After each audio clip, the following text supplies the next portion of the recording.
Vaig començar a entrenar així de broma i l'entrenador em va dir a mitjan gener hi ha una competició a Móra d'Ebre que et podries apuntar. M'apunto. Vaig a competir, vaig a entrenar.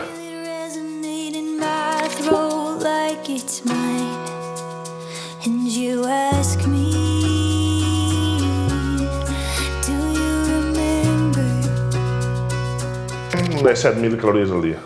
Per a poder controlar tot el menjar i intentar complir al màxim la dieta, el que fem és que diumenge per la tarda és sagrat a casa meva cuinar.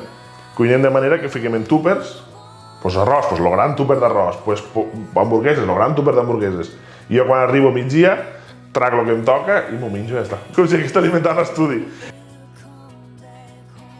Jo vaig jugar a bàsquet durant molts anys i m'ha quedat sempre el gustet del bàsquet i de fet consumeixo bastant bàsquet a YouTube. La màgia del bàsquet. Hi ha encara que es diu la màgia del bàsquet que fan reportatges de bàsquet una passada. Jo vaig jugar aquí del Tebre un munt d'anys i després vaig saltar a Ulldecona, a l'Ametlla, he estat per bastants puestos i vaig acabar al Cantaires, al Club Bàsquet Cantaires de Tortosa.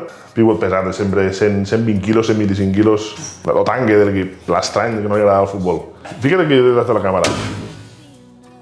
Poder moure qualsevol cosa al moment que vols. Merda, m'ha caigut €1, vaig de la rentadora. Pap, l'aixeques i l'agafes. Lo típic que vas, hòstia, vés a buscar la botella de gas. Hòstia, la botella de gas... La botella de gas, mira... Com si res, saps? Play.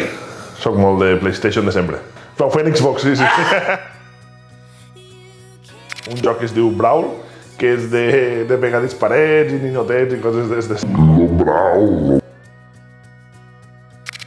WhatsApp. Telegram, de fet, no tinc instal·lat de fa un mes. I al final me contacta gent rara per Telegram. És com un món obscur, Telegram. I gent rara. Poso contingut a YouTube, al canal de Strong Ferrer, contingut relacionat amb el món de la força. Atletes internacionals, coses curioses, faig anàlisis d'aixecaments, a vegades gent que no entén alguna cosa m'ho pregunta, jo li responc, o sigui que és bastant didàctic. Però al meu Instagram, el meu dia a dia, Instagram també és Strong Ferrer, el dia a dia, a vegades quan vaig a treballar a l'arròs, si faig alguna cosa graciosa, en les gallines, saps? Per tot això, alguna foto xula que em fan i coses d'estes.